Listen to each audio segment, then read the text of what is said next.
Hello guys! Welcome back again sa aking YouTube channel at ngayong araw magluluto tayo ng ginataang laing. So top siya ng binili natin na dilis mula sa Palawan.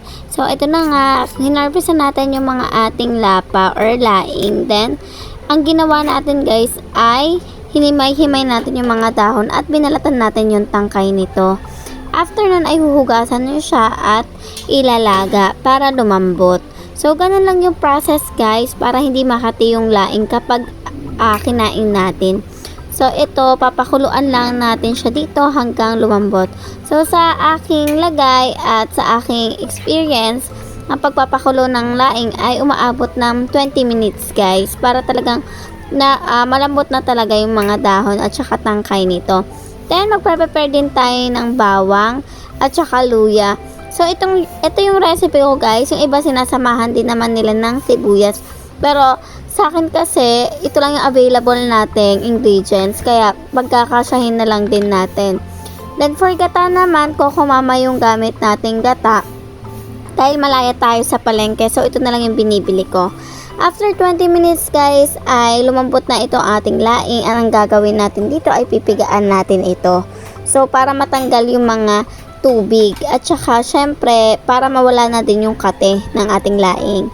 After nyan ay mag-prepare tayo ng mantika para igasa yung ating bawang. So unahin natin yung bawang dahil mabilis itong mag-brown. Then susunod naman natin dito ay yung ginger or yung luya. So dapat ang luya nyo guys ay tawag dito, dinidikdik nyo para mas kumatas pa yung kanyang aroma at saka para mas malasa din yung ating magiging kinataang laing.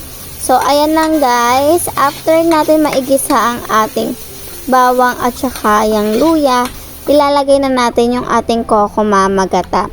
So, itong kokomama gata natin ay 500 ml siya guys. Gugupitin nyo lang at kitang-kita nyo naman dyan na talagang unang piga yan. Napaka bango kapag bubuksan nyo at napakalasa din. So, no need to add sugar kasi nga matamis na ito. So, sasalin lang natin siya dito sa kawali at pakukuluan.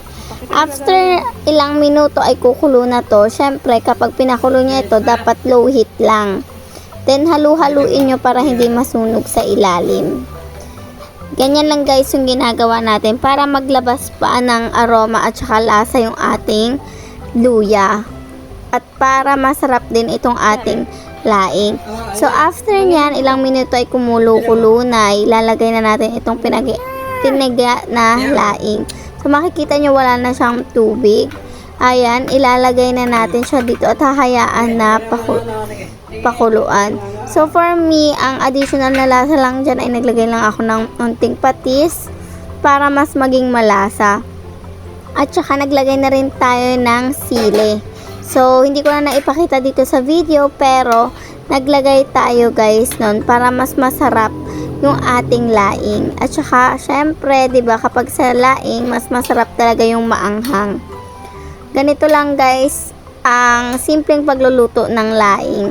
Kaya kung ako sa inyo ay simulan nyo na rin at try nyo na rin lutuin yung ganitong recipe. So ayan, 'di ba?